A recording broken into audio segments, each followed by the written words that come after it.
Welcome to this screencast in the series termed Arthritis Below the Belt, produced in collaboration between the Continence Foundation and Arthritis SA. This screencast is termed How Physiotherapy Can Help, and it is presented by Sonia Scharfbillig, a specialist women's health and continence physiotherapist. My name is Sonia Scharfbillig. I'm a pelvic health physiotherapist, and I'm delighted to be here this afternoon and very grateful to Arthritis SA for asking me to come along today to talk about something that I'm so passionate about and something that I see every day that I'm at work. So thank you very much. Now, I think standard physiotherapy is encapsulated very nicely in these pictures. So we have the luxury of being able to spend time with our patients, putting our hands on our patients, helping them move better, working with their muscles, with their joints, getting their nerves to glide through their little pathways really well. So I think these pictures are a really nice impression of normal physiotherapy. But physiotherapy below the belt, is it any different? Well, it's physiotherapy for bladder dysfunction, bladder issues, bowel-related issues, vaginal prolapse for women, and pelvic pain. So we're suddenly talking about an area of the body that's a little bit private and muscles that are a little bit difficult to get to. And the focus is on a specific group of muscles, so the pelvic floor muscles, and they're tucked away. We can get our hands on these muscles, but it's a very private thing that we need to do. So we have the luxury of spending a lot of time with our patients to make sure we set up a rapport with them so that we can help them work through their bladder, bowel or prolapse issues. I thought I'd pop this slide in to give you an understanding of how complex the pelvic floor muscles are. So this is a pelvis where the bottom of the pelvis has been tucked under a little bit. So you're sort of looking up from the bottom. The holes in the middle of the picture represent the urethra, the vagina, and then the back passage. And we've got all of these muscles doing interesting sort of loopy patterns around from one side of the pelvis to the other. It's up there just to show that these muscles are quite complex and it's a complicated area to work with. This diagram is more simple, so it's a bit easier to work with.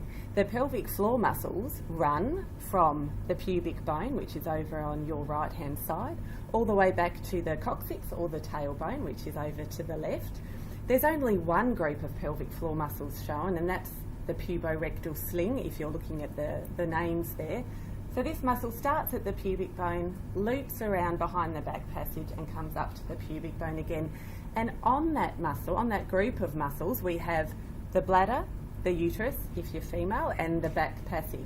So the pelvic floor muscles help to hold up these really important structures and help to keep us dry. So when we squeeze with our pelvic floor muscles, this particular group of muscles in this diagram here gets smaller and smaller, and they close off the urethra, they squash it behind the pubic bone, and they do the same thing with the back passage. So when we want to hold on to wind, which I know Denise said we shouldn't do, but sometimes you just have to, we're squeezing with our pelvic floor muscles.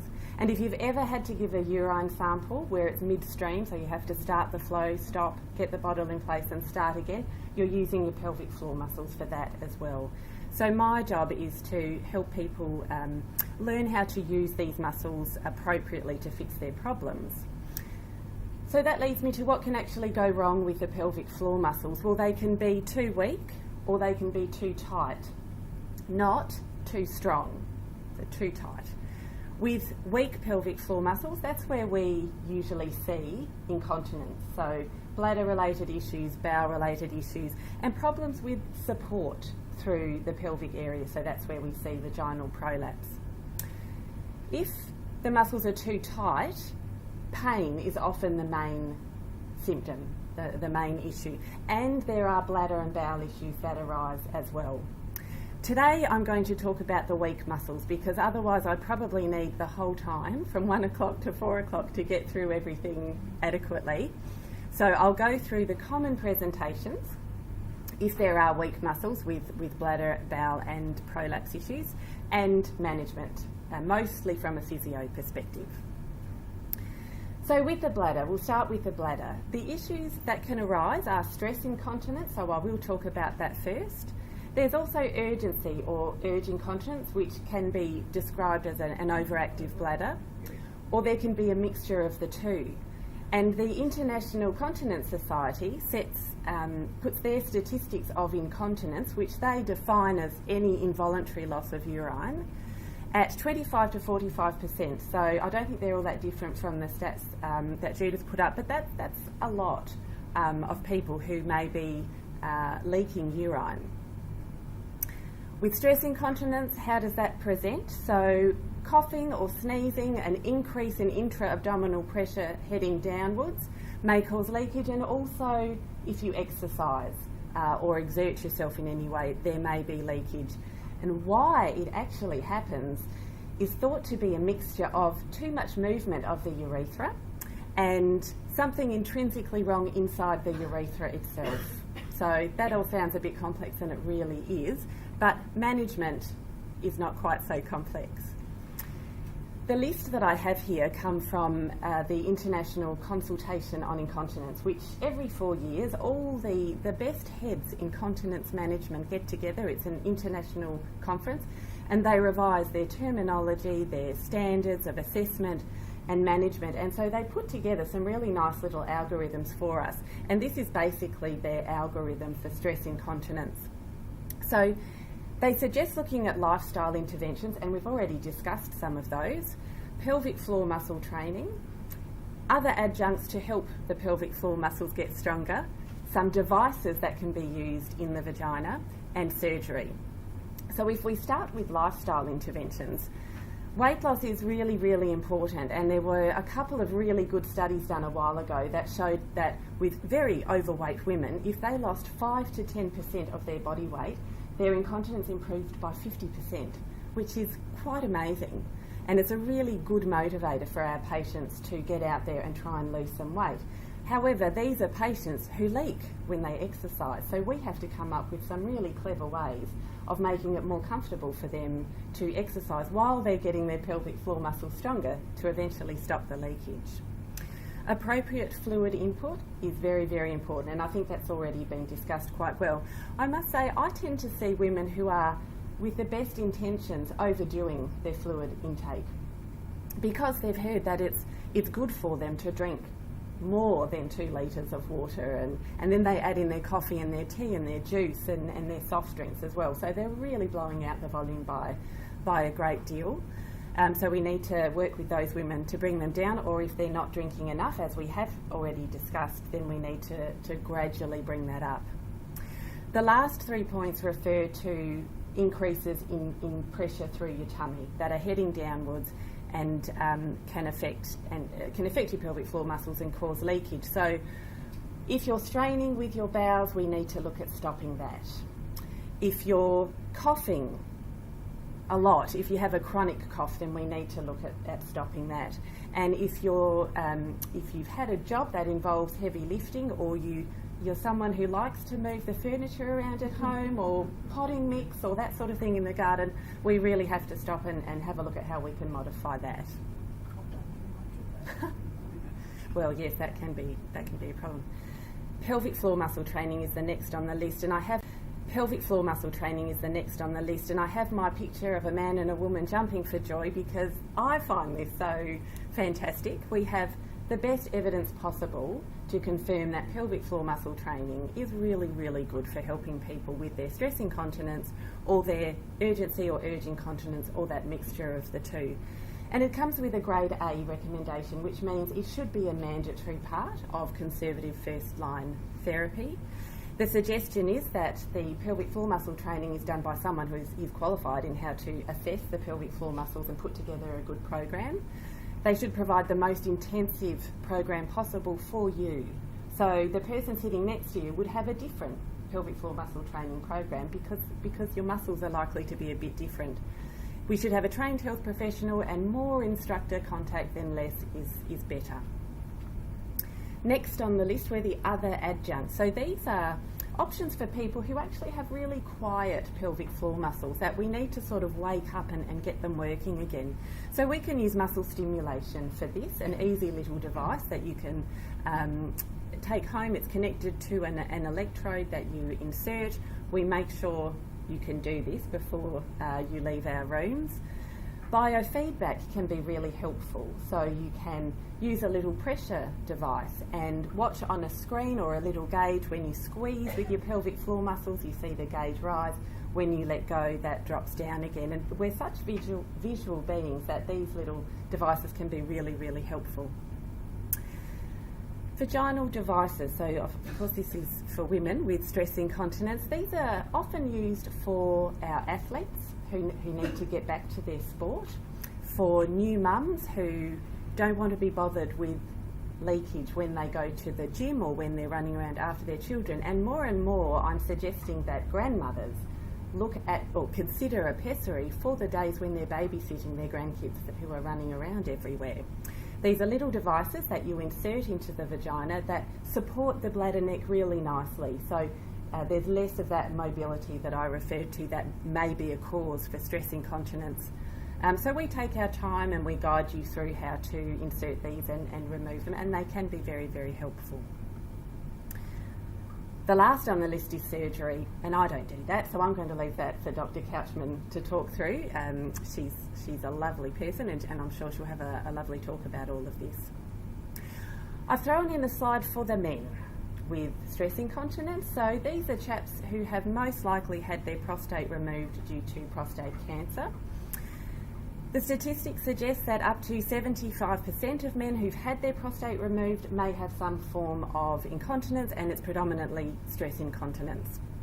Why this comes about, we're not really quite sure. The male continence system is extremely complex, and we don't know why some men have their surgery and they're pretty well dry once the catheter is removed, and others have their catheter removed and they're leaking a lot, or they have a small amount of leakage for a certain amount of time. We just really don't know.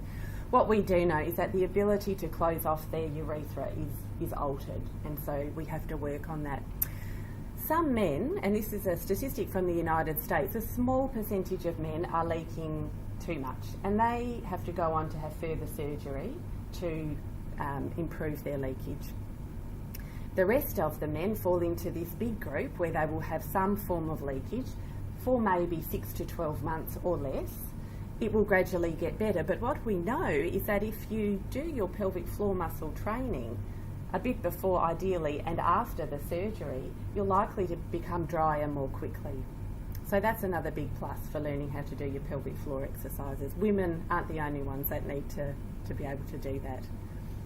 Now let's go on and talk about urgency and urge incontinence. So this is often given the term of an overactive bladder, or OAB up there.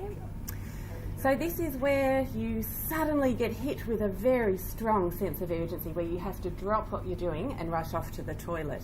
For these people, they are often going back and forth to the toilet too many times. So instead of the suggested, and this is just a very vague suggestion, 4 to 6 wheeze per day, they're going much more often, maybe every hour or even more often than that. They may also be emptying their bladder too many times overnight, which can be a real problem. And there may or may not be leakage related with their sensation of urgency. Triggers are commonly getting home, putting the key in the lock and having to drop your shopping and run straight for the toilet. Turning the tap on or hearing a fountain running and having to drop everything and rush off to the loo. For some people, seeing their familiar toilet door, or even the toilet if the door's open, can be a trigger for leakage to start before they get there. And there's that feeling that we've all had where you've been nice and warm in the room that you're in, and you go outside where it's cold, not today, but in winter when it's cold, and you get that intense sense of urgency. The cause of these overactive bladder symptoms is really unclear, but it's likely to be multifactorial, so many things contributing to this. And I must say, for something to have triggers like that, it's not just a bladder problem. It's got to be something somehow related to the brain as well. When you're unlocking your front door, your bladder doesn't know you're at the front door, but your brain does. So there's got to be a link between the brain and the bladder. So management, we have another little list. It's slightly different. We have lifestyle interventions, pelvic floor muscle training, bladder retraining, TENS for devices that you can use for help, and medication. So the lifestyle interventions are somewhat similar to stress incontinence. We look at weight loss, we make sure the fluids are right. Then we look at how much caffeine people are drinking, because caffeine will rev up the nervous system and potentially make your urgency a bit worse. So some of our patients have a trial of decaf for a while. Low dose local vaginal estrogen, which is not something I can prescribe, your GP or your specialist has to do this, can be really helpful in keeping the urethra closed really nicely, and then that can help with urgency symptoms. Pelvic floor muscle training has those people jumping for joy again. We've got evidence to say it is really worthwhile to get those muscles as strong as you can to help with your overactive bladder. For bladder retraining, so this is the really interesting part. Some health professionals suggest putting the timer on and saying you won't go to the toilet until the timer goes off. And so you do all sorts of distraction techniques to stop you from bouncing around and going to the toilet. I don't tend to do that. That's just my preference is for the calming strategies and the urge suppression techniques that really start to link in with the brain and to help you gain control over your bladder, which is what we're after. And there's good evidence to suggest that this is a really effective way of helping to reduce these symptoms. Now the other adjuncts, absolutely, we can use muscle stimulation and pressure biofeedback to help people get into a good routine and help them to visualise and see that they're doing their exercises properly. But we also have TENS, which is commonly being used for pain relief. But if you look at the images on this slide, you can see in the top image 2 electrodes that are on the inside of the ankle here. There's a nerve that runs up through that area and converges on the spinal cord around at the same area where the nerves that are related to bladder function are, and then they all go up to the brain together. So we can sort of trick the body a little bit and send some different messages through those nerves and teach the body how to calm down these urges a bit. These are often techniques used for really stubborn overactive bladder, if you've tried a lot of other things and it hasn't worked. Now, Dr. Couchman, I think, has a little clinic in her practice where they do percutaneous tibial nerve stimulation, which is the bottom picture there, where they actually put a little needle into the nerve. And that's got really good evidence. TENS, which is on the skin only, we're not allowed to, stick those big needles into people, is a safe version. We're not sure that it works quite so well, but if you're desperately wanting to improve, this is a really good option to give it a go and see how much better you can get. Medication, once again, I can't do anything with medication. I can only write down what people are taking. Dr. Couchman, I'll leave that for her to talk about medication. That can be very, very useful for urgency. So I've gone through bladder dysfunction. I'm going to skip the bowels at the moment and go straight on to prolapse. So what is this? This is a female problem predominantly, if it's through the vaginal area, and I've got some complex images here, and I don't mean to confuse you, but the top image is a pretty normal picture of a normal pelvis. The other images show that something has dropped down, so it's downward descent of the female organ. So we have the uterus and the cervix heading down on the image to the left, the bladder wall dropping down a bit, in the middle image, and then the back wall dropping in a bit. So you can have a bit of the uterus and the cervix coming down, you can have a bit of the bladder dropping down, or a bit of the rectal area dropping down and in. It's like a little hernia. How prevalent is it? The stats are really difficult. We go from 3% to 50% of the female population could have it. I think what we need to take from these stats is that it is really quite common. And the suggestion is that 1 out of every 2 women who've ever had a baby do have some form of prolapse. And yes, I've seen some women who have had a caesarean section who do have a prolapse. So it's not just the vaginal birth, although that's a big contributor. The symptoms are heaviness and pressure and dragging. They can feel as though there's a bulge through the vaginal area that perhaps didn't used to be there before. But it's that uncomfortable sort of feeling. Now, a lot of women will have a prolapse and not have any symptoms at all. and be completely unaware of it. These are just the women who maybe have a little bit more descent than others who may be noticing things.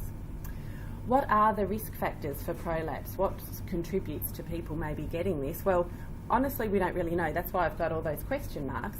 The first 3 dot points, the research tends to indicate that these are probably really involved. So birth trauma, particularly to the anal sphincter area, obesity, and poor pelvic floor muscle strength and endurance. The other dot points we think are involved as well, but the evidence isn't necessarily super strong for all of that. But we have constipation and straining. You can just be unlucky and have inherited just a bit of a dodgy form of connective tissue from your parents. So some people can have several children and not ever have a prolapse, and other people just have one and they've got a prolapse. So it's a bit variable, but very, very, very manageable.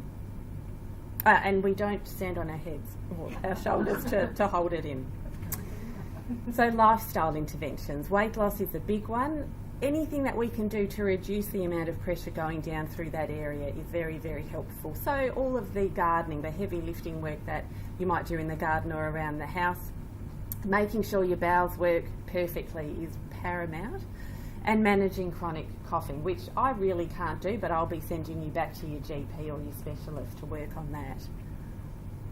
Pessaries are a really good option. So in ancient times, apparently, they would cut a pomegranate in half, soak it in wine, and use that to insert it into the vagina and hold up what wanted to drop down.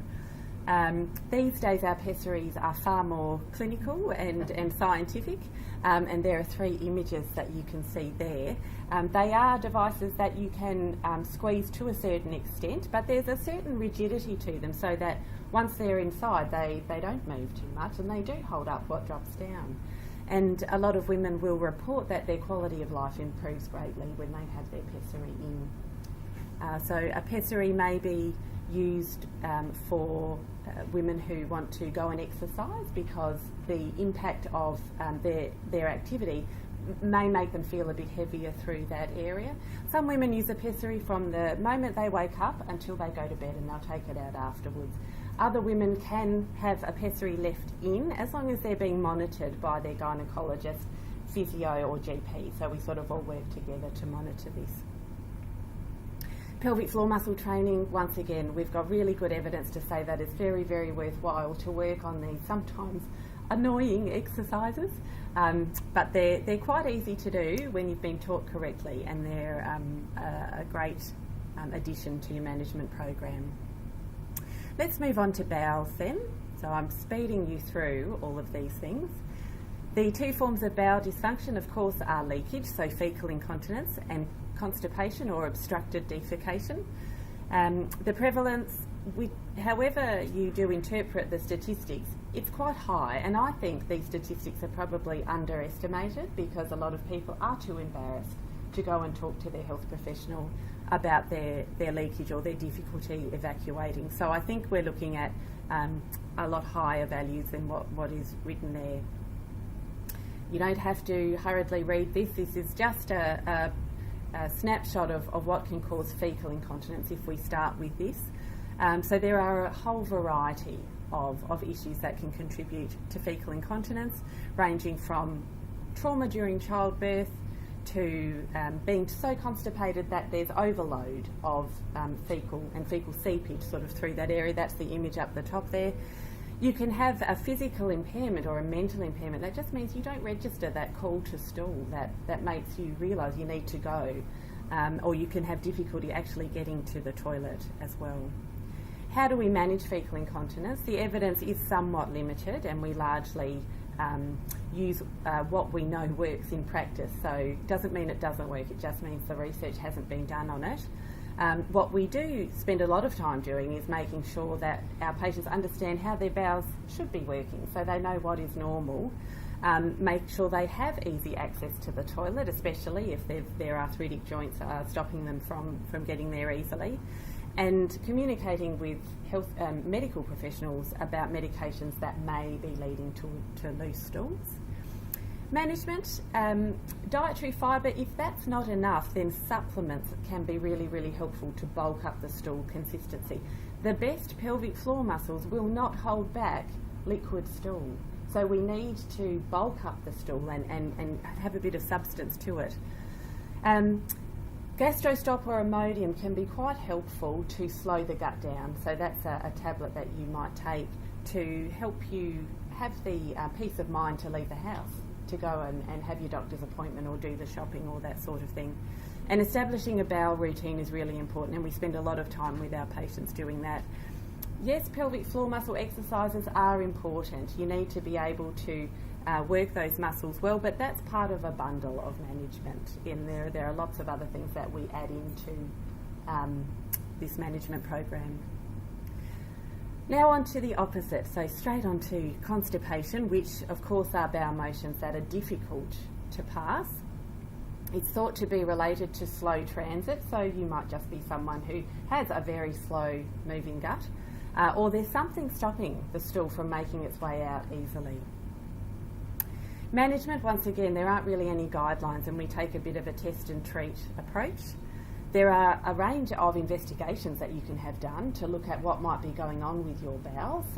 They're not always necessary to diagnose constipation, but you can get an idea of what's going on through the anorectal area, you can see with rectal balloon expulsion if the pelvic floor muscles are doing their job properly or not. And then the imaging investigations where you can actually track a bolus of stool or make-believe stool working its way through the system and see where the problems are. So they can be helpful if you want to have an investigation done. Pharmacological management is in the form of fibre supplements or stool softeners or laxatives. And laxatives are a bit of a dirty word amongst a lot of people, but if you really need to empty your bowels, you probably really need some laxatives, even if it's just for a short amount of time. So we do spend a lot of time with our patients trying to improve their stool consistency, whereas with the patients with loose stools, we want to bulk their stools up. With these patients who traditionally have firm stools that are difficult to pass, we want to draw the fluid into their stool. So fibre can work beautifully in both cases, or you've got the stronger options of stool softeners or laxatives. From a physiotherapy perspective, with constipation, we go through a range of different things. So lots of education about how the bowels work, the best stool consistency to aim for, how to sit on the toilet correctly to empty your bowels is really, really important. Education on how to work your pelvic floor muscles. A lot of people have inadvertently weakened their pelvic floor muscles a bit because of their chronic straining, so we have to make sure that those muscles are working well. We can use biofeedback therapies, and our patients often love actually charting their bowel motions in a diary because they can see their improvements as well as we can see it when they bring their forms into us, so that really, really helps. So I've gone through bladder and bowel dysfunction and then vaginal prolapse very, very quickly. The take-home message would be, if you have some concerns with that area below the belt, through that pelvic area, see a physio who is experienced in pelvic health. Not every physio is experienced in pelvic health, so it's worthwhile checking with the Continence Foundation of Australia or the Physiotherapy Association to find out who may be near you, who can specialise in this area. We're only one of the health professionals in a health professional team, and I do think we need to take a team approach. So a lot of what I've referred to has involved dietitians, and there may be OTs that we have to bring in for mobility aids and whatnot. So I'm not suggesting we're the only health professional that can help you. We're one of a few that can be very, very helpful. So thank you for listening to me today. We hope you enjoyed this screencast today. I remind you, this is just one in a series of 5 in the Arthritis Below the Belt series. If you have any other questions, please don't hesitate to ring us. The number is on the screen in front of you, or you can contact us by email, by Facebook, Instagram, or even Twitter.